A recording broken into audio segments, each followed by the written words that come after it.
Welcome back to BCN news. మంత్రి నారా లోకేష్ జన్మదినోత్సవాన్ని పురస్కరించుకుని తిరుపతిలోని అలిపిరి పాదాల మండపం వద్ద 216 టెంకాయలు కొట్టి టీడీపీ నేతల మొక్కులు చెల్లించుకున్నారు. ఈ సందర్భంగా టీడీపీ తిరుపతి పార్లమెంట్ అధ్యక్షురాలు పనబాక లక్ష్మి మాట్లాడుతూ నారా లోకేష్ నిత్యం ప్రజల కోసమే ఆలోచిస్తున్నారని, రాష్ట్రానికి పరిశ్రమలు తీసుకొచ్చేందుకు శాయశక్తిలా ప్రయత్నిస్తున్నారన్నారు. రాష్ట్రాన్ని అభివృద్ధి వైపు నడిపించడంలో తన వంతు కృషి చేస్తున్నారని, భవిష్యత్తులో ఆయన మరిన్ని పదవులు అలంకరించాలని ఆకాంక్షించారు. షాప్ చైర్మన్ రవినాయుడు మాట్లాడుతూ రాష్ట్ర భవిష్యత్తు కోసం లోకేష్ పనిచేస్తున్నారని, చంద్రబాబు తరహాలోనే లోకేష్ నిత్యం శ్రమిస్తున్నారన్నారు.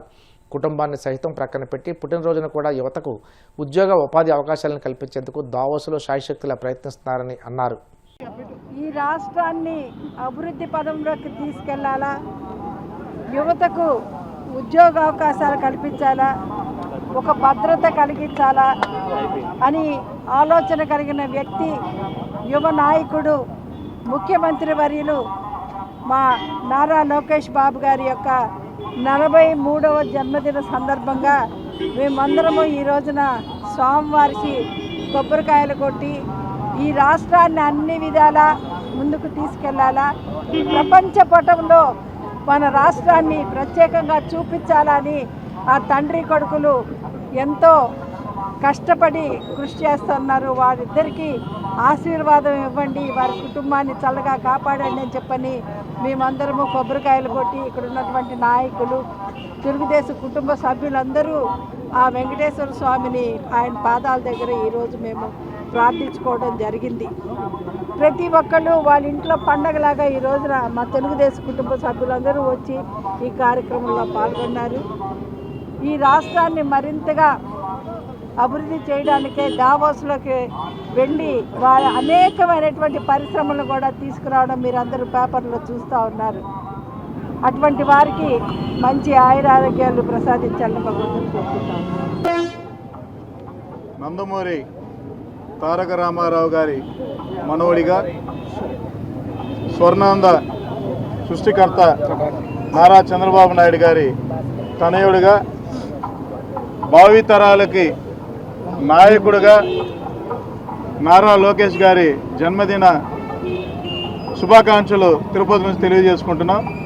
ఎందుకంటే అనేక కంపెనీలు తీసుకొని వచ్చి యువతకి భవిష్యత్తు బాగుండాలని, ఉద్యోగాలు కల్పించాలని తపనతో ఈరోజు దేశ విదేశాలకు తిరిగి ఈరోజు కూడా మన రాష్ట్రం గురించి, రాష్ట్ర ప్రజానీకం గురించి, నిరుద్యోగుల గురించి నిరంతరం ఆలోచిస్తున్న నారా లోకేష్ గారికి ఆ వెంకటేశ్వర స్వామి గారు మంచి ఆరోగ్యం ప్రసాదించాలనేసి మేము దేవదేవుడిని కోరుకుంటూ ఓం నమో వెంకటేశ్వరాయ. నారా లోకేష్ గారి పుట్టినరోజు సందర్భంగా శ్రీ వెంకటేశ్వర స్వామి పాదాల చెంత ఇప్పుడే పార్టీ శ్రేణులందరూ కూడా టెంకాయలు కొట్టి ఆయనకు ఆయురారోగ్యాలు ప్రసాదించి ఈ విభజన ఈ రాష్ట్రంలో మరింత ఉజ్వల భవిష్యత్తు వచ్చే విధంగా కూడా ఆయనకి మనోధైర్యాన్ని కల్పించడమే కాకుండా అన్ని విధాల అన్ని రంగాల్లో కూడా ఆయన ముందుకెళ్లే విధంగా స్వామివారి ఆశీస్సులు పాడడమే కాకుండా నందమూరి తారక రామారావు గారు అదేవిధంగా నారా ఖర్జూర్ నాయుడు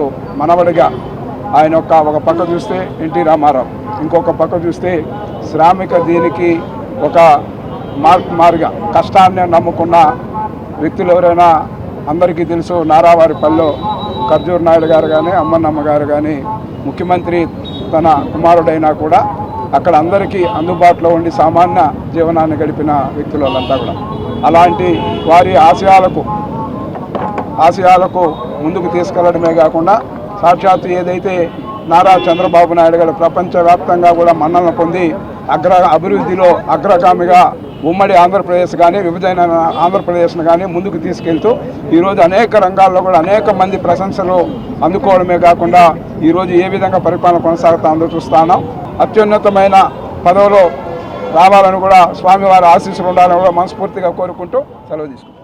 పశ్చిమ గోదావరి జిల్లా ఉండిలోని కనకదుర్గమ్మ ఆలయంలో శుక్రవారం మండల పరిషత్ మాజీ ఉపాధ్యక్షుడు సముద్రమూర్తి వెంకట స్వరాజ్యలక్ష్మి దంపతులు మనవరాలు తన్విశ్రీ ఆధ్వర్యంలో ప్రత్యేక పూజలు చేశారు. తొలుత అమ్మవారిని దర్శించుకున్నారు. టీడీపీ జాతీయ ప్రధాన కార్యదర్శి మంత్రి నారా లోకేష్ పుట్టినరోజును పురస్కరించుకుని అమ్మవారి ఆలయంలో ప్రత్యేక పూజలు చేయించామని సముద్రమూర్తి తెలిపారు. ఈ సందర్భంగా భక్తులకు అన్న సమారాధన కార్యక్రమాలు ఏర్పాటు చేశారు.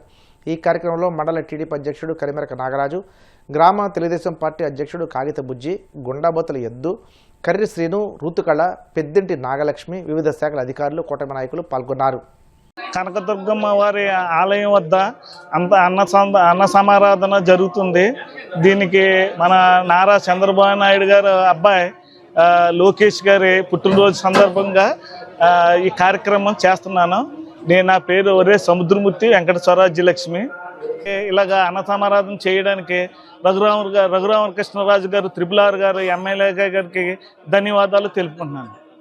ఉండి ఎంఆర్ ఆఫీస్ పక్కన వేచేసి ఉన్న శ్రీ శ్రీ శ్రీ కనకదుర్గమ్మ వారి ఆలయం వద్ద ఈ సంవత్సరంతో 21 సంవత్సరంగా ప్రతి శుక్రవారం కూడా భోజనాలు అన్నసమారాధన జరుగుతున్నవి. ఈ వారం దాతలు వర్రే సముద్రమూర్తి వారి శ్రీమతి సౌభాగ్యలక్ష్మి గారు ఈ వారం దాతలు.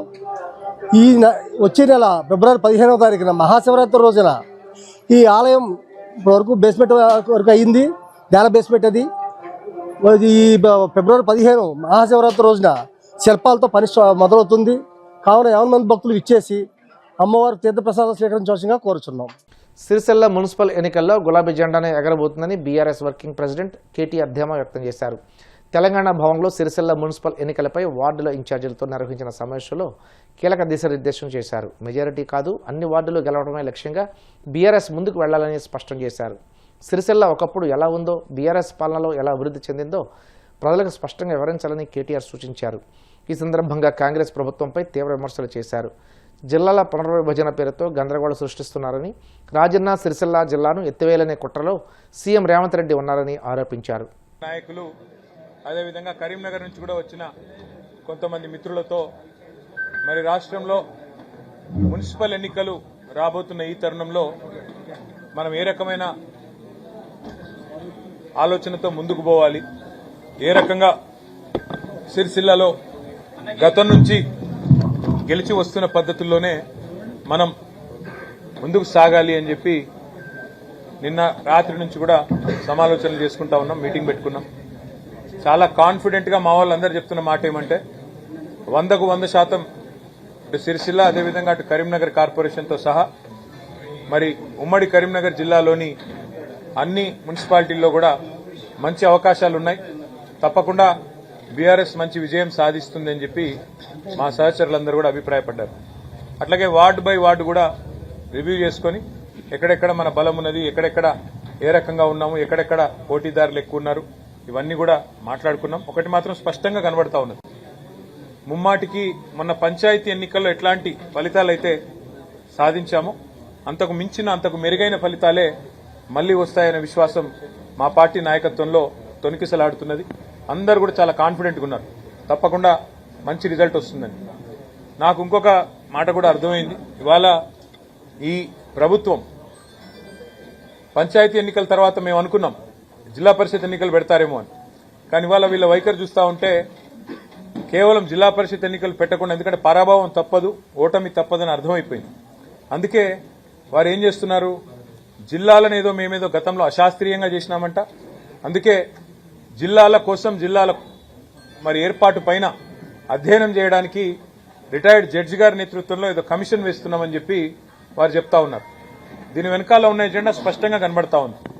కేసీఆర్ గారు ఏర్పాటు చేసిన కొత్త జిల్లాలన్నింటినీ రద్దు చేయాలి అనే ఆలోచన కనబడతా ఉంది.